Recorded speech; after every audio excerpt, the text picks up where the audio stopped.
welcome to the Texas Talks podcast. I'm your host, Brad Swale. Today, I am joined by Robert Bryce, a Texas-based author, journalist, film producer, and public speaker. He has a Substack, robertbryce.substack.com. He also has a docuseries entitled Juice, Power, Politics, and the Grid, available and free on YouTube and on juicetheseries.com. Mr. Bryce, how are you? Good. Thanks for having me on, Brad.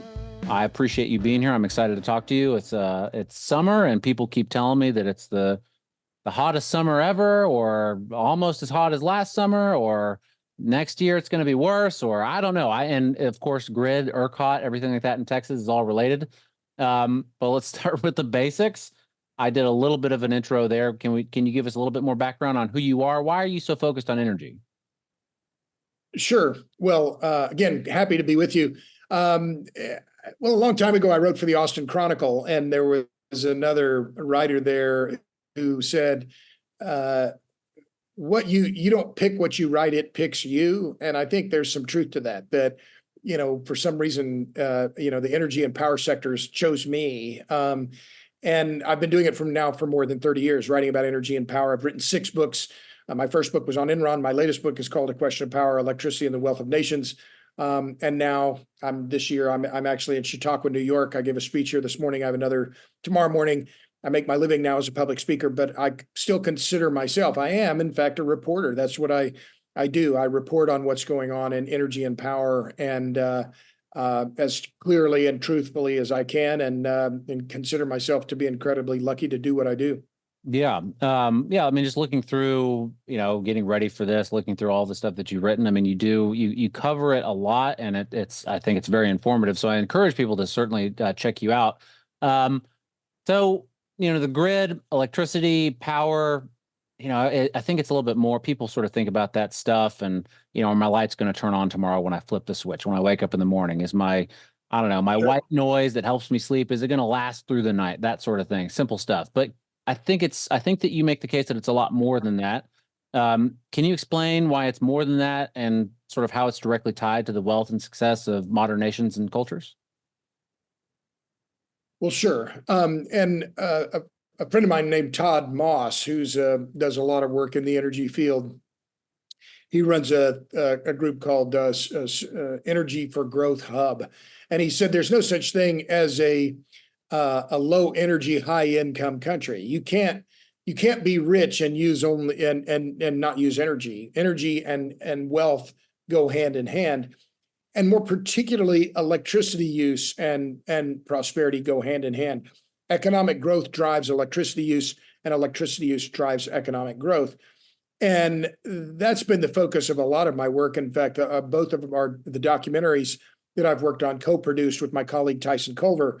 Our first documentary was called Juice, How Electricity Explains the World, which came out 4 years ago. And our new docuseries, our 5-part docuseries, came out in January. We've had 3 million views on YouTube. We focus on the importance of electricity and the electric grid, because electric grids reflect the societies they power. And that's even true in Texas, right? We had this idea that, we're going to let the free market work, and this is going to be the solution to the future of electricity. Well, we found out during Winter Storm Uri that, in fact, that wasn't the case, that trusting the market was probably the wrong direction. So now we're seeing now government incentives to get more government involvement in managing the electric grid. But fundamentally, that's what motivates me. Is I'm fascinated by energy. I'm fascinated by the power sector. They're incredibly complex businesses. They are the world's biggest industries, and every other industry depends on them. So, as I said, I'm incredibly fortunate to do what I do. I've been a reporter my whole career. I've never had a real job, but I enjoy what I do. I'm passionate about what I do, and I'm particular passionate about affordable, reliable, resilient energy and power, and that's what we need more of. Yeah. So you said that you mentioned just there, I guess, relying on the market when it came to Winter Storm Uri turned out maybe not to be the best case. Did we, I don't have an expert's understanding of, the power grid and everything like that, and sort of what happened. I've read both sides. It was renewables, it was natural gas, it was just a once in a lifetime fluke, everything in between. Yeah. How was is the market, was it sort of a free market approach? Was that the wrong move that led us into the disaster of Winter Storm Uri? How complicated is that? Well, everything involving electricity is complicated. Let's be clear. I mean, it's just insanely complex. I Sure. mean, just to give you a quick example. So there are 50 states in the United States. We have 330 million people.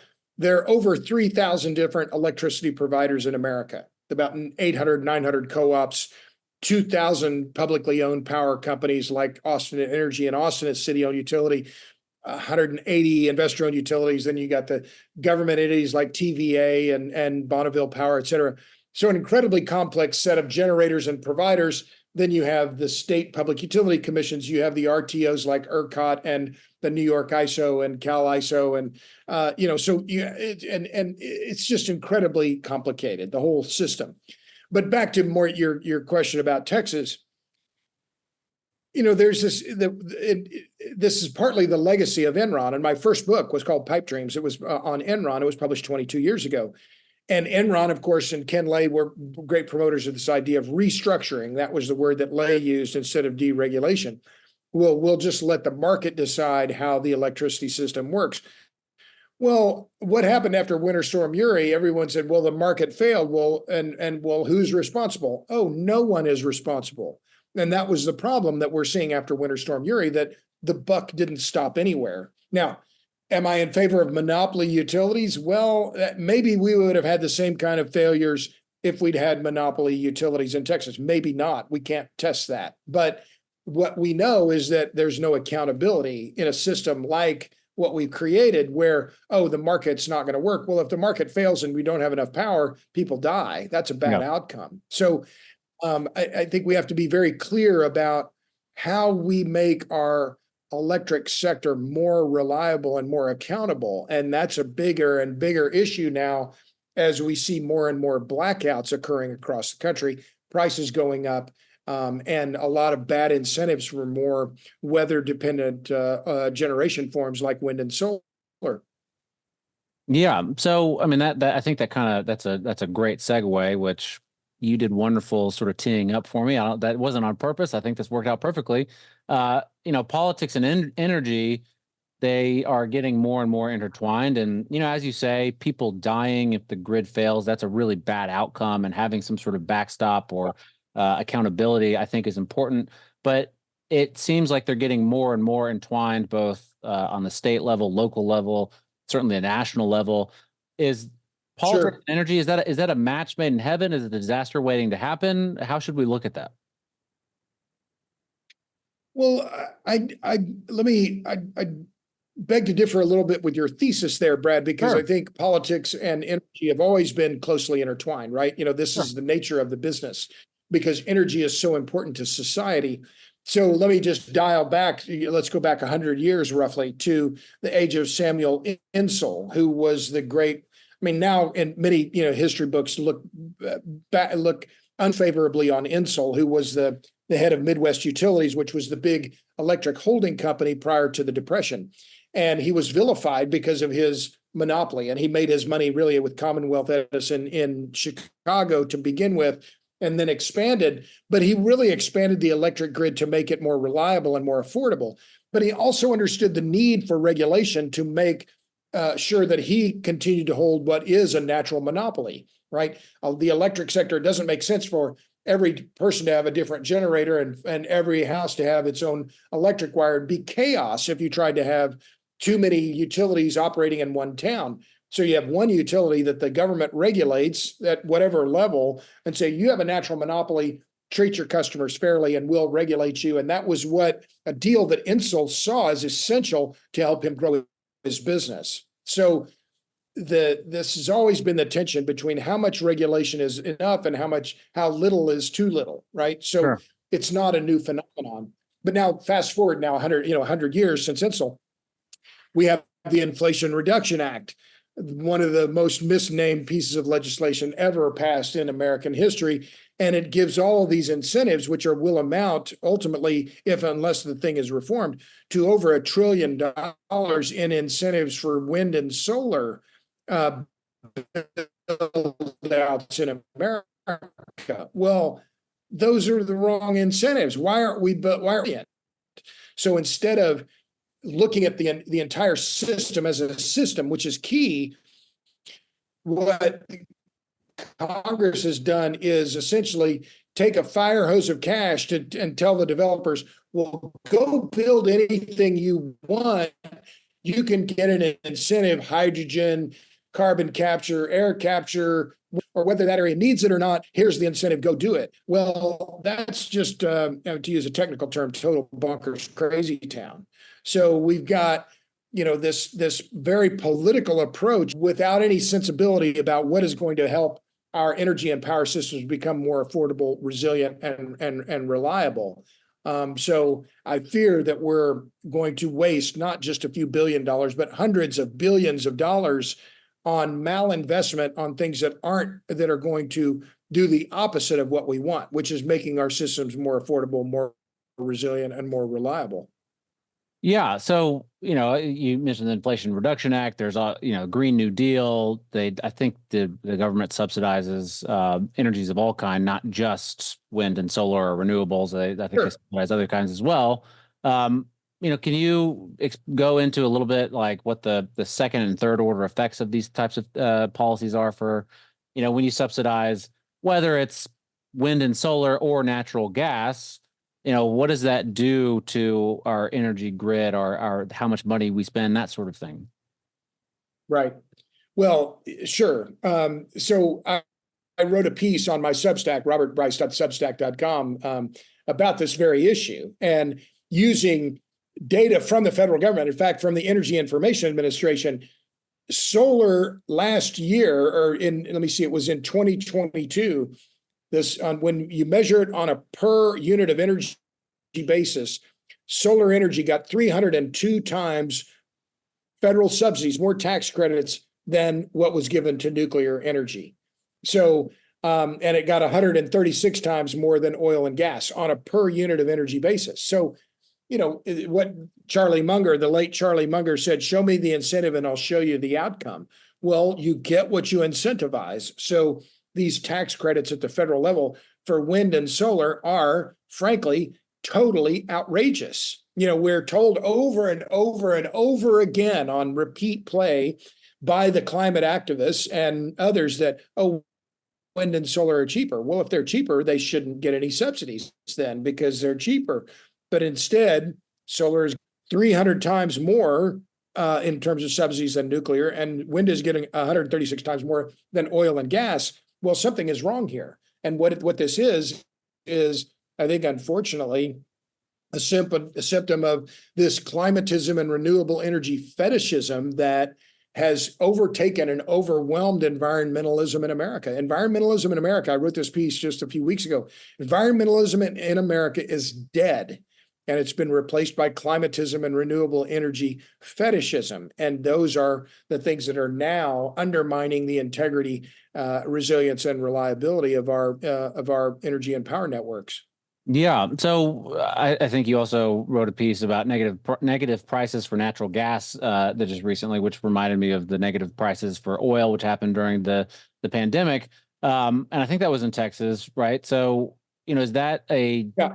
I mean, in negative prices, I mean, that's super cheap for natural gas. I mean, it's not cheap. They're giving it away, literally. What is does that have something to do with government interference?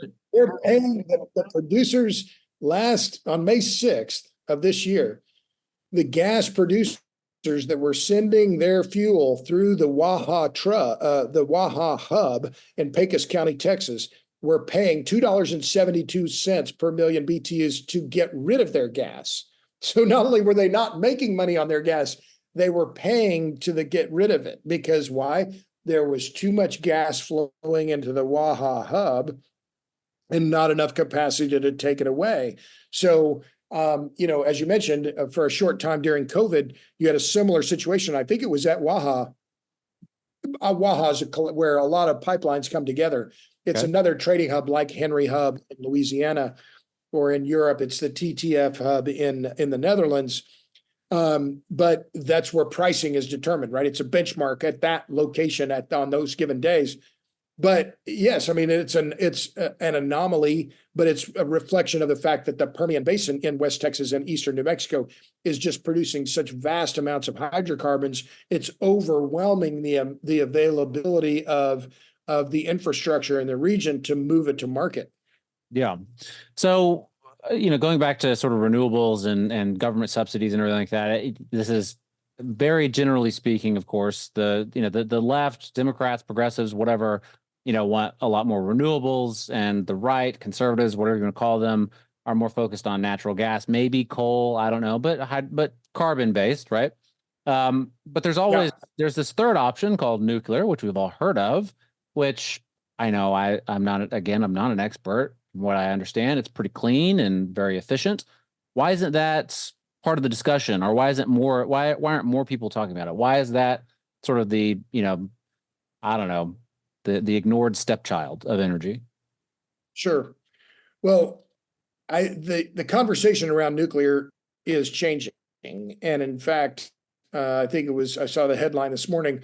Bill passed both the House and the Senate and is now headed to President Biden. That will streamline some of the regulatory issues at the Nuclear Regulatory Commission and, in theory anyway, accelerate the development and deployment of nuclear power in America.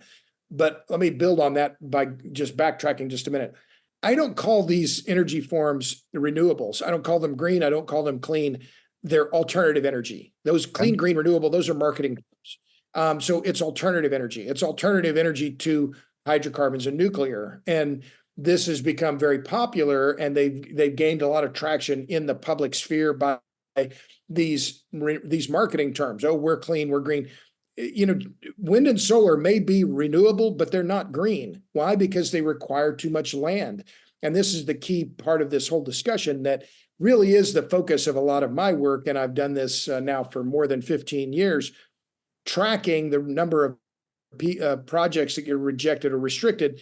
And we're closing in on 700 rejections or restrictions of wind and solar across the United States since 2015. They're all documented in the Renewable Rejection Database, which is on my website, robertbryce.com, all searchable by year, by state, to document all of these projects that are being rejected or restricted, or wind and solar, in many cases, just being forbidden by local communities. So the battle now in terms of the future for the particularly electricity, because that's where most of the conflicts are focused, right? Not, we'll set aside the EV mandates for a moment, but the battle now really is on the electric grid and which forms of energy are going to be subsidized, to what extent, and how quickly can they be deployed. So back to nuclear, I'm adamantly pro-nuclear and have been pro-nuclear for a long time. I've been saying the same thing for more than 15 years, natural gas to nuclear, end to end. These are the ways forward if we're serious about decarbonization. Why? Because they're scalable, lower, no carbon, affordable, technologies well developed, and they have very small footprints. That's the opposite of what we're seeing with solar and wind, which have very large footprints. For solar, 200 times more land than nuclear. Wind energy, 2,000 times more land than nuclear. If we want small footprints, if we want the environmental ideal, we should be building more nuclear. So will we build more? Well, I think we will, but it will take time. And we just now, the papal we here, but a Southern company with several partners just finished the final work on Vogtle Unit 4, which just came online in Georgia. But now today in America, we have no nuclear power plants under construction. It seems like we're kind of putting the cart before the horse. You brought up EVs, which I think is obviously it's hard to talk about the grid and energy without talking about EVs, because we're spending a lot of money trying to build this infrastructure so that people can I don't know, rely on their electric vehicles to travel. I don't know, even from Austin to Dallas. I don't have an AV. I don't know, for a lot of reasons, but I'm not looking at it deeply because I know, well, it's going to be difficult for me to drive my kids across state to like visit family or whatever. Um, but Sure. it seems like we would want nuclear or something very efficient, very power that produces a lot of power before we build a bunch of EV stations. But we're doing it the other way. Are we headed for a disaster Yep. here? Well, potentially. I think EVs, the whole EV market, I've been a skeptic on electric vehicles for a very long time. In my view, they're the next big thing, and they always will be. We've heard the hype about electric vehicles for over 100 years, and here we are 100 years later, and they still are in the single-digit percentages of sales in the United States. And that's almost all a Tesla story, right? And who drives Teslas? Who drives EVs? Rich in general, wealthy white males who live in heavily Democratic cities and counties. That's the reality, right? So it's a status symbol. It's a luxury vehicle for in a luxury vehicle market. So could they affect the grid? Yes. If they sell enough of them in certain places, and in certain cases that's the case. They are, having rollouts with, recharging stations that are very slow. But it's not just the EVs that are going to be the challenge, Brad. It's this push that is underway by very well-funded NGOs in America, some of them with budgets exceeding $100 million a year, including Sierra Club, Rocky Mountain Institute, Climate Imperative, Climate Works, that are pushing this idea, oh, well, let's electrify everything. Yeah. And we'll put all of our energy needs on the electric grid. That's just a date with disaster. And it's going to be terrible for ratepayers, and something I've talked about quite a lot. But this idea that we're just going to electrify everything, including our transportation, it's total bonkers, crazy town. It can't be done, won't be done. But I fear there's going to be a lot of money that's going to be wasted in pursuit of it. Yeah, so I'm glad that you brought up the NGOs, and you mentioned Sierra Club, and it's something that I hadn't really planned on talking about. But how much do you know how much influence they have on? I see them pop up occasionally, on local politics, and I'm sure that they have an influence on state and national politics as well, certainly. But they kind of fly under the radar. Are they as influential as? I mean, are they not very influential, and that's why we don't hear about them, or are they like very influential, and that's why we don't hear about them? If that makes sense. Well, I can't speak to the influence of just one group, Sure, but I can address it more broadly.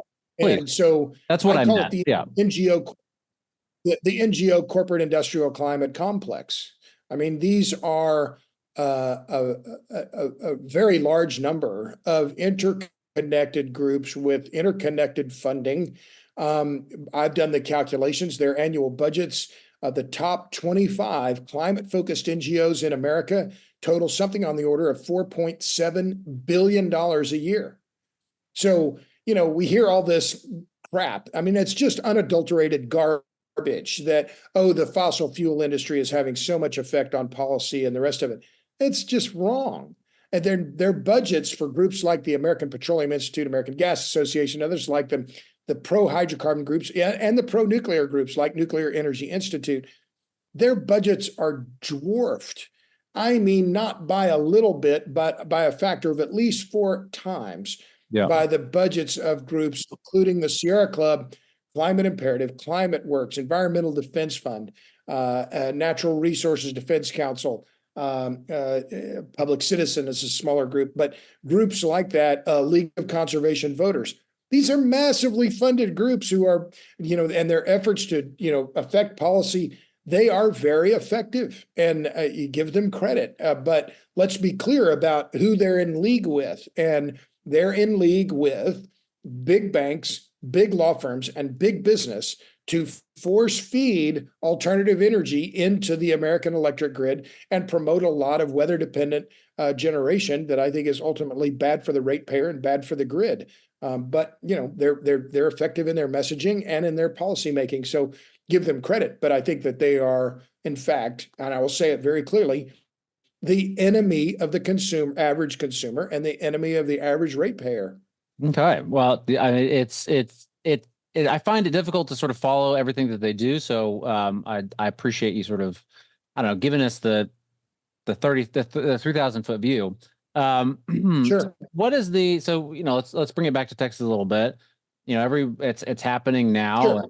It's happening now. It happened last summer. It happened over the winter. It happened in the gubernatorial race between Beto O'Rourke and Greg Abbott.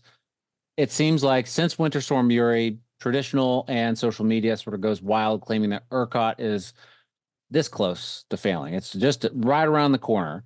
And sometimes they put out Right. conservation requests for people to for customers to, use less energy or use it at off-peak times. Is ERCOT, since Winter Storm Uri, I don't know, is it all hype? Or are people right to be scared? Are we in the right direction? Well, let me preface my remarks by saying the electricians were at my house. I'm putting a Generac in at my house. Okay, So I'm putting a standby generator. So I'm sure. voting with my money. 22 kilowatt system that's going to cost me about $15,000. Yeah, Why? Because I was blacked out during Winter Storm Uri for 2 days. Other people had it worse, and I have a gas stove and a gas connection, so I was in pretty. My wife and I, Lauren, were in pretty good shape. But I've also had 3 blackouts at my house, extended blackouts at my house in Central Austin in the last year. So at this point, I'm more gun shy than the Kennedys. I'm going to get my own generator, by God, and it's going to be filled with natural gas. So um, um, I guess that's my bet on the reliability of the ERCOT grid. I'm going to I'm going to do what I can to make sure I have power if the grid fails. Are these broader warnings indicative of a system that's failing? Well, they are broader warnings about the potential unreliability of the system. And remember, when it's very hot and very cold, you can't rely on these weather dependent forms of generation. That was the lesson from Winter Storm Uri. When the grid was on the verge of collapse in Texas, there was no solar available and the wind wasn't blowing. In other words, when the chips were down and the grid really needed wind and solar, they went to Cancun with Ted Cruz. They weren't yeah, available. They were gone. Right. So what is the situation now? And just in the last few days, there have been news stories about it. The state has passed this in the last legislative session. The legislature passed a deal that will allow, I think it was $10 billion in low interest loans to companies that build natural gas fired generation that can yeah, be deployed, right? So that it's an incentive to get more generators into the marketplace and build more capacity. Well, why was that needed? Well, because the legislature looked at the system and said, the market isn't working. We need to put our thumb on the scale of natural gas and dispatchable generation. So, um, I'm an avid watcher of ERCOT, and this latest move and the effort to build more gas generation, I think, is another example of how this free market ain't so free, and that it's going to require continuing government oversight intervention to make sure that the system remains reliable. yeah. I mean, in all of this, sometimes I hear about coal, and I don't. I think Texas. Do we still have coal plants in Texas? We do. We have a few, but they're closing. And Okay. so the state is becoming more dependent on gas fired generation. That's okay if everything else is, if the wind isn't, or if the weather isn't bad, or it's not too high demand. But remember, it's not just in Texas that the coal plants are closing. The EPA on May 9th published the final rule in the Federal Register that effectively outlaws all coal plants in America and will force them to all close by 2032. Well, Yeah. why do we care about that? Well, everyone says, oh, well, there's not much coal fired generation in the United States anymore. Well, it's true, it's declining, but coal fired generation in the United States in last year, in 2023, was 16% of all the electricity generated in the country. That 16%, I think, was 675 terawatt hours. Just presented on it this morning here. I'm in New York. I spoke to a natural gas group here. That's more than all of the power generated by solar and wind combined. Yeah. So we think, oh, it's not that much. Well, it's actually more than solar and wind combined. So in my view, I'm pro natural gas. I'm pro nuclear. We shouldn't be closing any of our coal plants. We should be keeping all of our coal plants open until we can be assured that they are can be replaced with reliable baseload forms of generation like nuclear. Yeah. Um, so Lieutenant Governor Dan Patrick recently came out. I guess ERCOT did some testimony for the Senate Committee on Business and Commerce that within only 6 years, the power grid needs will grow from 85,000 to 150,000 megawatts, which is much higher than the 110,000 megawatts that they previously projected. And he's chalking a lot of this up to predicted, I guess 50% of that growth would be from, I guess, crypto mining and data centers. Um, Right. That's painting maybe we should start being worried about ERCOT and how reliable. Maybe I should get a Generac natural gas generator. I don't know. Is this something that that you feel like ERCOT and the Texas legislature and the governor, the state of Texas is, I don't know, are they capable of handling this correctly? Probably not. I mean, Um, I guess maybe another well, question is, can we get to that 150,000 megawatts reliably? Is that something that we can do, or do we need to say no more data centers, no more crypto mining? right. Well, a couple of thoughts there because I saw those headlines and these projections about, massive increases in demand. Well, a couple of quick things. One, Texas has been adding more electric demand than any other state in the United States by far. Um, I've just been looking at these numbers, crunching them for a presentation I'm giving next month in Virginia. But yeah, Texas, the growth in Texas has been off the charts, right? And part of that is population growth. Um, some of it is industrial growth. The Permian Basin, because of all the oil and gas development there, is soaking up enormous amounts of power. So all across Texas, power demand is rising. Now, will it double or near double, as Patrick is saying? You know, it's going to grow, but I am skeptical that it's going to grow that fast, that quickly, or that fast over that short period of time that you mentioned, because there are constraints on the system. This is the law of large numbers, right? The bigger something gets, the harder it is for it to grow even bigger, right? Yeah. You get to a $2 trillion market capitalization like Apple, or something. It's harder to get to 4 trillion than it is to get from 500 million to 1 billion or something. So these systems, as they grow, they're constrained by their ability to grow yet further is constrained by just their massive size. So why is that? Well, yeah, you want to add another 10 gigawatts or 20 or 30 gigawatts. Well, you need transformers, you need linemen, you need wire, you need places to put all the transmission lines, you need the generators. None of that comes easily. None of it comes quickly or cheaply. So I'm a little skeptical. I am skeptical of some of those, massive growth projections because if there's no power, they can't hook up to it. So, Yeah. well, we think it'll be this much. Well, okay, that's fine. And one last thought, power demand in the US actually fell last year by 1.7%. So, yes, power demand is growing generally, and it grew last year in Texas, but overall across the US, power demand fell. So, Yeah. again, we have to be very sober about all of this. Yeah. I guess just a couple more things. We have Congressman Greg Casar is constantly trying to push this in Congress, and it's been something that people have pushed for a while, but he's out there doing it. Connecting the grids is, I guess Texas has a grid, and there's a Western grid and an Eastern grid. I'm sure that there's names for all of them, but Yeah, right. is is connecting the grids, is that what we need? Is that going to solve the great energy problem? I've seen this, that Congressman Kassar thinks that if only we interconnect ERCOT with the Eastern interconnect and the Western interconnect, somehow everything's going to be hunky dory. Well, what is that H.L. Mencken line? Every complex problem has a simple solution that is easy and wrong. something to that effect. Oh, Sure. well, we'll just interconnect the rest of the country and everything's going to be hunky dory. Not so easy. Let me give you my political handicap on that, the possibility of that happening. The possibility of that happening, I think, as my father used to say, is slim and none and slim left town. It ain't going to happen, right? Because Texas is going to fight it, right? Why, this is part of, I'm from Oklahoma, right? I'm not bragging about Texas, but Texas has a thing where you're going to let Texas take care of Texas.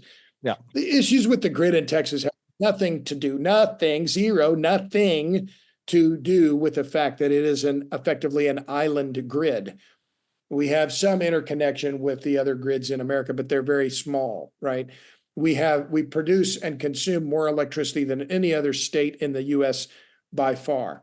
Our challenges aren't due to the fact that we're an island grid. Our challenges and the issues we face are due to how the grid is being managed, and we can manage it better and make it more reliable, more affordable, more resilient if we have the right policies in place. And so that's the challenge. It has nothing to do with stringing up more wires, but again, it's easy to say, oh, well, we'll just fix it, by interconnecting. Well, yeah, okay. Yeah, I think Congressman Kazar, all due respect, has no expertise in this field whatsoever, none. And he's offering a simple solution for a complex problem that will not solve the problem. Yeah. So just, I guess, final question. Can you paint a picture for long-term? Just one other quick point on that.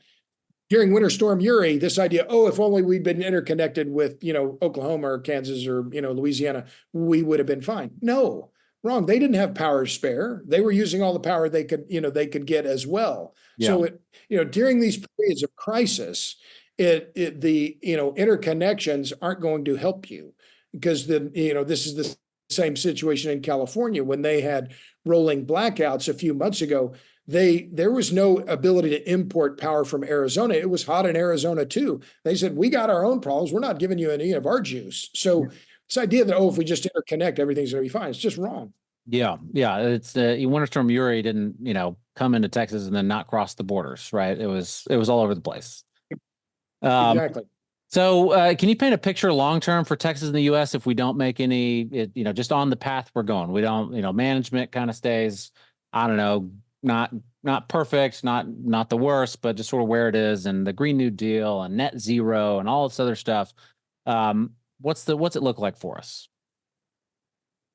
Well, let me be clear. I'm a total homer, Brad. I mean, I'm very pro United States. Sure. I think when you look at what is going on in Europe, Europe has driven itself into the ditch with bad energy policy, and they're deindustrializing. Germany is in a world of hurt. The Brits are in a world of hurt.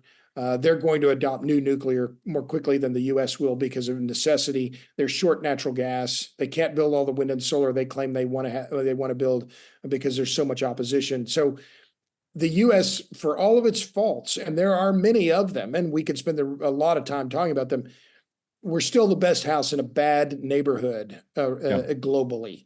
So I'm long the U.S. I'm also long Texas. I think Texas is particularly well placed. Now, what concerns me about Texas isn't necessarily power; it's more water right now because of the drought and the lake levels in Lake Travis. That's a concern. But I think we'll stumble through. We always do. We stumble through, and we're a very resilient society, and there are a lot of incentives for people to fix problems and fix them in a way that they make money. And so yes, there are challenges in ERCOT. Yes, there are challenges across the U.S., but we still have cheap energy. We have the rule of law. We have a relatively young workforce. People want to move here. And so I'm very optimistic about the U.S. Over the long term. Am I excited about the November elections? Hell no. I look at it and I think, oh my God, we're so screwed. But Washington and the White House are not America. Sure. America is small towns like Jamestown, New York, where I am today, or America is going to do well in the years to come. Okay, well, that's good to hear. I appreciate it. Well, Robert, Bryce, I thank you so much for your time. You want to plug I mentioned your Substack at the beginning. We'll put the links down for that and everything. Any social media or anything else you want to plug? Well, sure. I'm on TikTok at Power Hungry. I'm on Twitter. I'm on LinkedIn. You can't miss me. I'm on the Google. But by all means, sign up on Substack. It's free. robertbryce.substack.com. And my docuseries, Juice the Series, our docuseries with my friend Tyson Culver, juicetheseries.com. Did I mention juicetheseries.com? I hope I mentioned juicetheseries.com. All right. Well, Robert, Bryce, thank you so much. I appreciate it.